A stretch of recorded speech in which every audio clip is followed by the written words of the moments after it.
Good morning, students.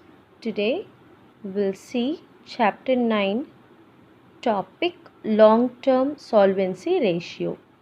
Here, solvency refers to the capacity or the capability of the business to repay the debt or loan whatever the business has borrowed.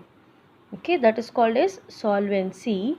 And long term means it has to be done not within a year, it has to be more than a year. So then we call it as long term solvency.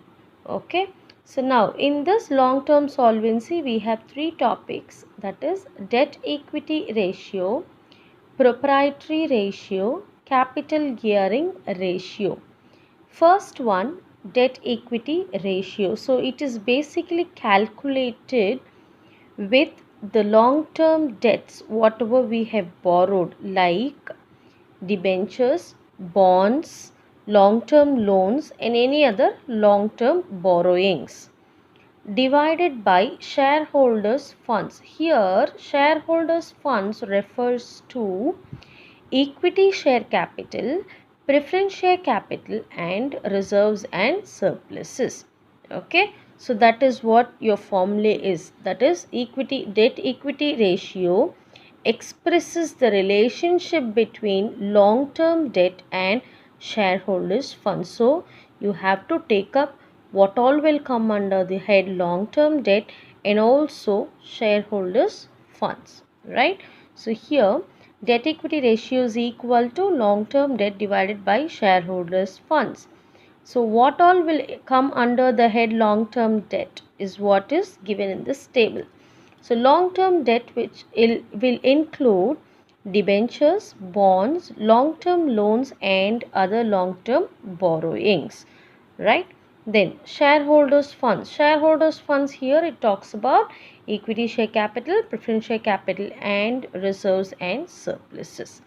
Okay, or in simple terms shareholders funds can also be calculated as total assets minus non-current liabilities minus current liabilities. It can be calculated like this also, right?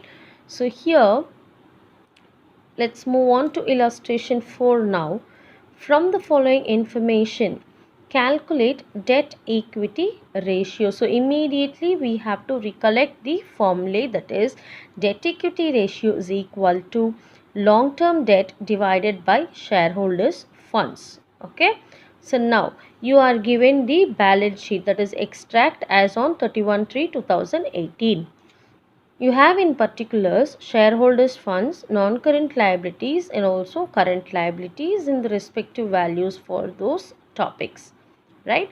So now for calculating debt equity ratio, we must know long-term debts and also shareholders funds, right? So here you check what all will come under the long-term debt, that is it can be debenture, it can be a bond, long-term loans and any other long-term borrowings. So if you come across any of these four or all of these, then those account will come under the head long-term debt. So let's check what all we have as long-term debt. Okay, so this topic itself says this is shareholders fund, so we need not go through this. Take up non-current liabilities. So non-current liabilities, you have long-term borrowings which is debentures. So this will come under your long-term debt. Okay, let's check whether we have any other long-term borrowings or any debentures, bonds, loans. So here we have trade payables, other current liabilities and outstanding expenses, which means these three does not come under the topic long-term debt. So we have only debenture as the long-term debt here. So how much is the value? We have 80,000. So now we have to apply this in the formula. So debt equity ratio is equal to long-term debt divided by shareholders funds, right? So as we said, long-term debt is equal to debentures which is rupees 80,000. Then we'll move on to shareholders funds. So if any sum is given in the form of balance sheet, it will be easy for us to identify the shareholders funds, because those will be given under a separate topic. So one under which you have A, equity share capital. So as we said, equity share capital, preference share capital and reserves and surplus will cover the shareholders funds, right? So here you have your equity share capital, which is 1 lakh, reserves and surplus, which is 60,000. So you don't have preference share capital here. Even if you have, it will be given just below your equity share capital. Okay. So next is, we have found the shareholders funds now, that is 1 lakh plus 60,000. So shareholders funds is equal to equity share capital plus reserves and surplus, which is 1 lakh plus 60,000. So you get 1 lakh 60,000. Apply these two values in your formula now. Okay, so you have your long term debt as 80,000 divided by shareholders funds, which is given as 1,60,000. Cancel these values, you'll get 0.5 is to 1. So I hope you all remember the first day what I told. Okay, that is when you cancel these values, your denominator must be 1. That is, when you cancel these values, you will get 0.5 divided by 1, which is equal to 0.5 is to 1. That is, I'll do it now. So here you have 4 zeros, cancel these 4 zeros.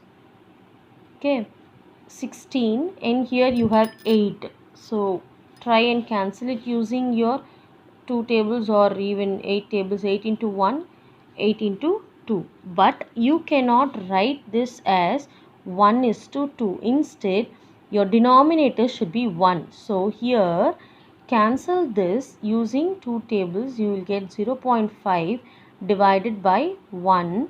So you write this as 0.5 is to 1. Okay, so this is how your answer should be represented, that is in the form of pure. I hope you all remember also this one, that is liquidity ratios. I said whatever you compute and you get as a value should be represented in the form of pure, that is ratio. The same way, even for long term solvency ratios also, your answers must be represented in the form of pure, that is 0.5 is to 1, right?